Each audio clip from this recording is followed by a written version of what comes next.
Welcome back. Longtime followers may have noted that I missed last week for the first time in over a year.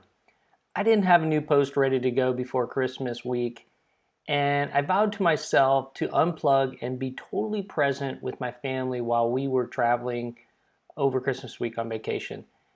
The result? We had an incredible time. I am rejuvenated, and I have new ideas and pursuits lined up for the new year that I had time to contemplate while I was out. In fact, I want to let you know with this post that you should not expect a weekly blog post from me this year because I'm pursuing a project that's going to require the majority of my attention. Let me give you a hint.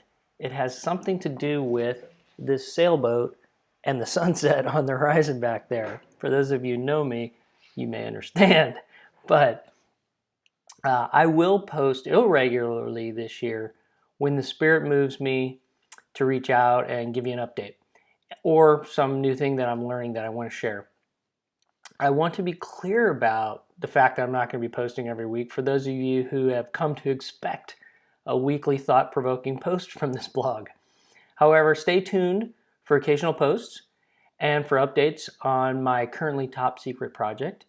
I really appreciate and am grateful for you and for all of the feedback you have provided to me over the past year on the things that I'm working on to share with the world.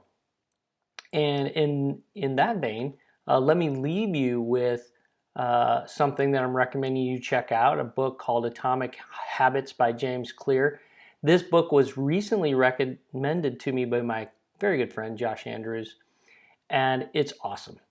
So it's a great read to start your year out with. I've talked in the past about the compounding effect of doing little things consistently over time and recommended a few other books in that regard.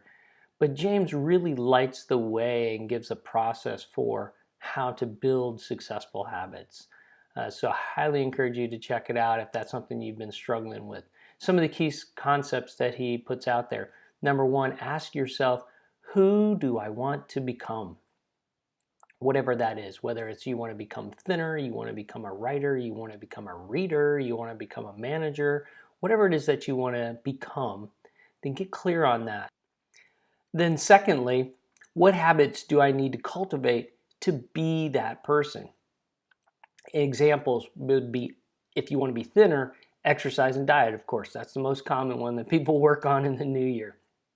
He also recommends building a habit scorecard, where you look at all your current habits and rate them as positive, negative, or neutral. And then obviously the negative ones you want to get rid of. How do you get rid of those? He recommends a couple of things.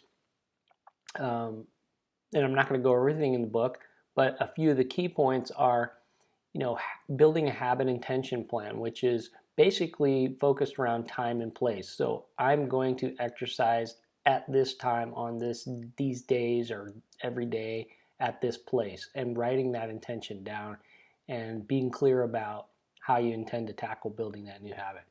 The second thing he recommends is habit stacking, which is inserting a new habit on top of an existing habit. Like, let's say you get up every morning and make coffee. Well, maybe that's okay, but you want to use your coffee to trigger you to go do some reading if that's a habit that you want to build. So when I have coffee, I read for half an hour or whatever it is that you want to create.